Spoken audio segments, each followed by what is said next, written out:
Bom, pessoal, então agora aula de história. A gente continua no C4, ainda temos matérias para estudar nova, certo? Então vamos lá. O gabarito da aula passada está na plataforma e agora a gente vai para a página 180 do livro C4, que vai falar sobre a resistência à escravidão.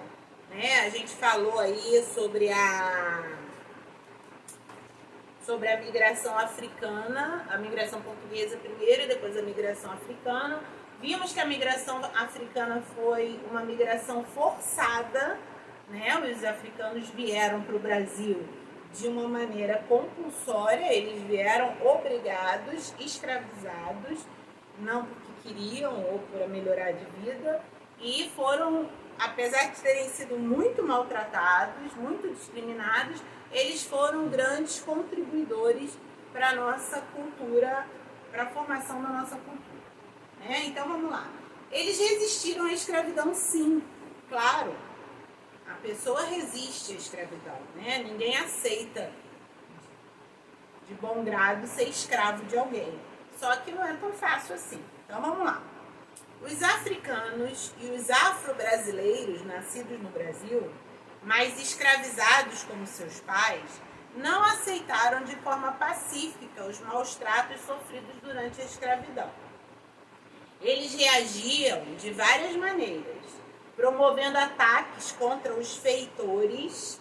Os feitores eram responsáveis por vigiar e punir os escravizados, né? E provocando incêndios em plantações.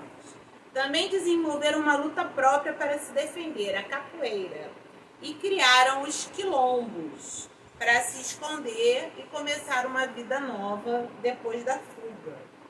Aí ele aqui diz que tem um vídeo sobre o trabalho e escravidão do Museu Afro-Brasil no site novaescola.org.br, que é um site confiável, né? E fala sobre a importância dos povos brasileiros na formação da sociedade brasileira. Eu também enviei para vocês naquele trabalho de artes uma animação falando sobre as várias contribuições dos povos africanos. Né? Importante a gente lembrar que houve resistência, mas por que a escravidão durou tanto tempo se houve resistência? Porque havia muita violência, né? E aí a violência, ela acabava vencendo naquele momento e eles acabavam cedendo à escravidão, porque uma pessoa amarrada num poste, levando chicotada nas costas, não tem como reagir, certo? Então, realmente, só a união do povo é que trouxe, né, que fazia com que atos como colocar fogo em plantações, fugas, né, algumas vezes até a tentativa de assassinato do senhor, do engenho, com envenenamento, acontecia com alguma frequência, mas quando eles eram descobertos, eles sofriam ainda mais e muitas vezes não só aquela pessoa que tinha feito sofria, mas todo o grupo. Então eles também tinham muito medo de prejudicarem uns aos outros, né, por conta dessa resistência. É realmente um período muito triste, muito difícil da nossa história, esse período de escravidão. E, infelizmente, alguns comportamentos seguem até hoje. Bom, vocês vão responder aí para mim, por que os povos humanos os povos africanos foram escravizados, né? Descrever como era a chegada dos africanos no Brasil por meio de um desenho.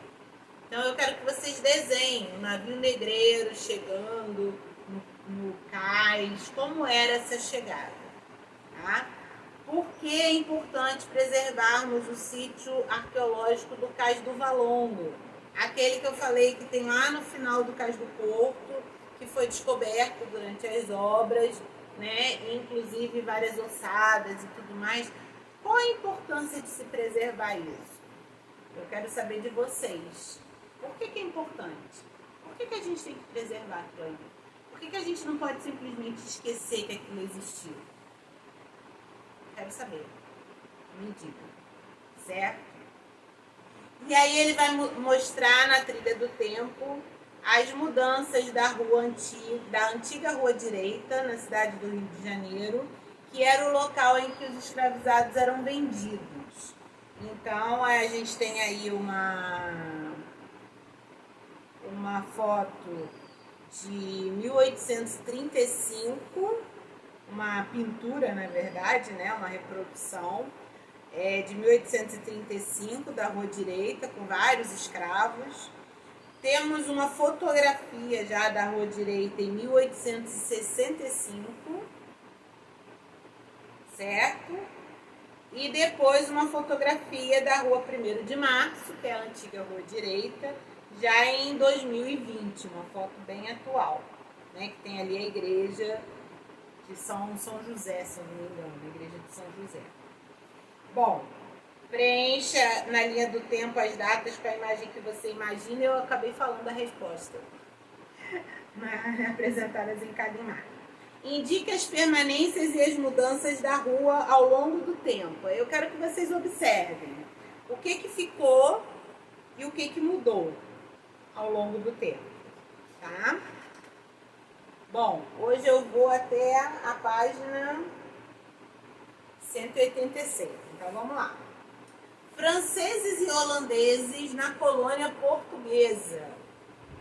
O território brasileiro, no início do período da colonização, também foi desejado por franceses e holandeses, que procuraram dominar áreas no Brasil para poderem migrar para cá. Os franceses tentaram invadir e ocupar a Baía de Guanabara, na cidade do Rio de Janeiro, em 1555. Para conter a tentativa do domínio francês, os portugueses fundaram, em 1565, a cidade de São Sebastião do Rio de Janeiro e construíram casas, igrejas e edifícios para administrar o povoado.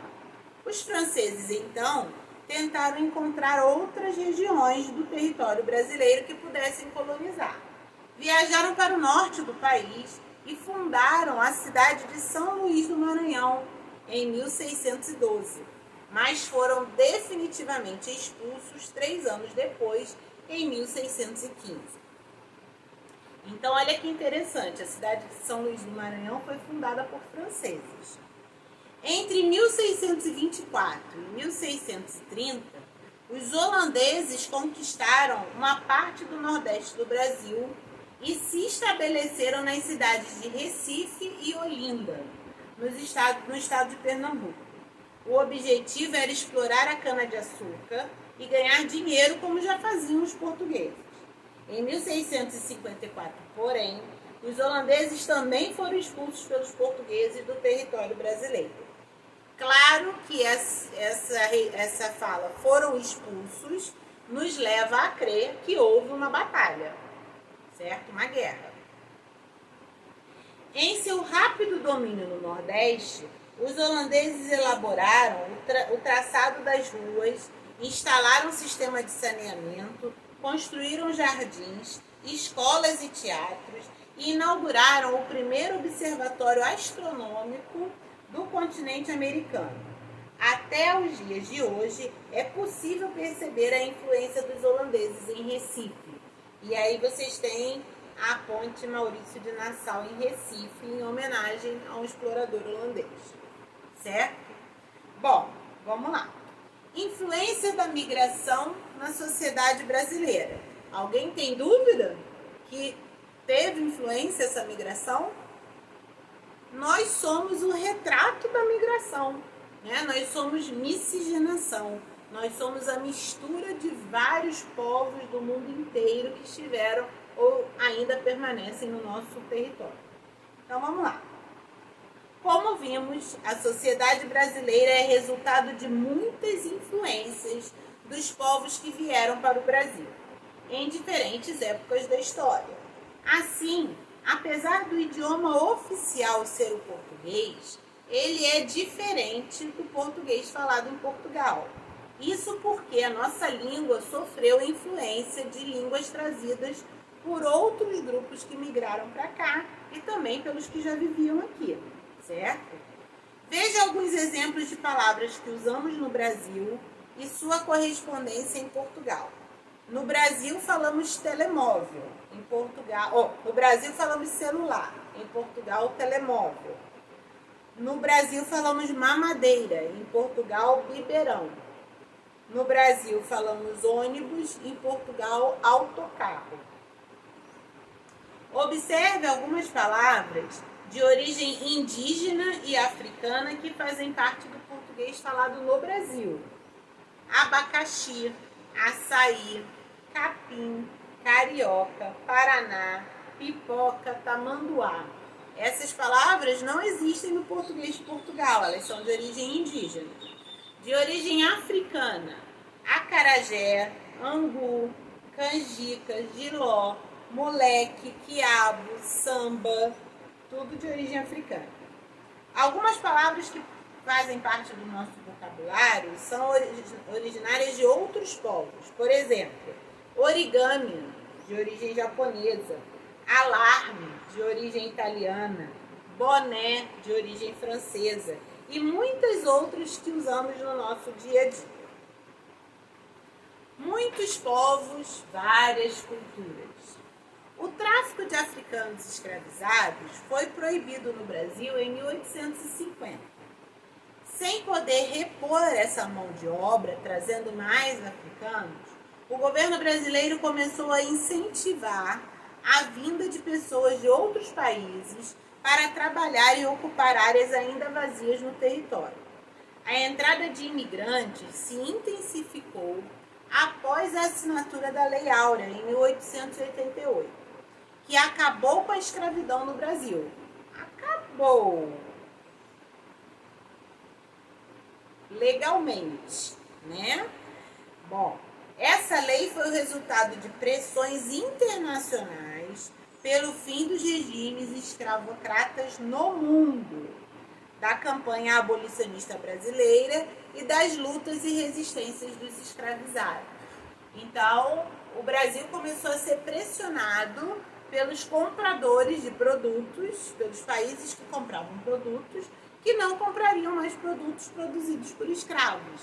E aí, junto com as lutas abolicionistas e com as resistências, a nossa querida princesa Isabel assinou a Lei Áurea. Ok? Então, vamos lá. Imigrante é uma pessoa que entra em um país que não é seu, com o objetivo de se fixar num novo lugar e construir a sua vida. Imigrantes de várias nacionalidades vieram para o Brasil nos séculos XIX e XX. Muitos deles para trabalhar nas fazendas de café, substituindo os escravizados que haviam sido libertos após a abolição. Confira na tabela a seguir a nacionalidade desses imigrantes e quantos chegaram ao Brasil durante esses séculos. Então, nós temos aqui uma tabela com o numerário de imigrantes do ano de 1884, antes da abolição, a 1939, ok? No período apresentado na tabela anterior, os italianos representaram o maior número de imigrantes que chegaram ao Brasil em busca de trabalho e melhores condições de vida. Após esse período, na década de 1950, muitos italianos continuaram a chegar ao país. As condições da viagem para chegar ao Brasil não eram as melhores. Os navios vinham lotados, com pouca higiene, e por isso muitos chegavam aqui doentes ou mesmo morriam no caminho. As doenças mais comuns eram a cólera e o sarampo. Após dias a bordo de um navio, muitos imigrantes ainda precisavam ir de trem até o destino final. As passagens, tanto as do navio quanto as do trem, eram custeadas pelo governo brasileiro e por fazendeiros que os contratariam como empregados. O pagamento desse custo deveria ser feito como trabalho na lavoura. Essa condição de pagamento gerou uma situação de dependência para os imigrantes, que não conseguiam pagar as dívidas e ainda comprar alimento e vestuários com o que recebiam. Ou seja, de alguma forma, o trabalho continuou sendo escravo. porque o que eles recebiam não pagavam a dívida que eles tinham, certo? O governo e o fazendeiro que contratava, eles colocavam na conta do trabalhador imigrante a passagem de navio, a passagem de trem, né? A moradia, a alimentação. E aí o que eles recebiam em dinheiro nunca pagava essa dívida. Então ele nunca podia sair dali. Mesmo que ele não estivesse satisfeito, ele tinha uma dívida a pagar. Certo? Os primeiros imigrantes a chegar com o apoio do governo ao Brasil foram os alemães. Em seguida vieram os italianos, os suíços, os japoneses, espanhóis, sírios, turcos, libaneses, poloneses, judeus, peruanos, paraguaios, bolivianos, coreanos e chineses. Com seus conhecimentos e tradições, todos eles contribuíram para a formação do povo brasileiro e para o enriquecimento da cultura do nosso país. E aí vocês, então, lendo esse texto novamente, vão responder a página 187. O Entre em Ação, da 187, vocês não farão, ok? Não farão a 187, tá bom? Aliás, a gente vai só até aí. Eu botei 188... Não, 186, é isso mesmo. 186, é só até aí. A gente amanhã continua, tá bom? Então, façam o exercício, leiam novamente pra gente poder continuar. Combinado? Um beijo, até daqui a pouco.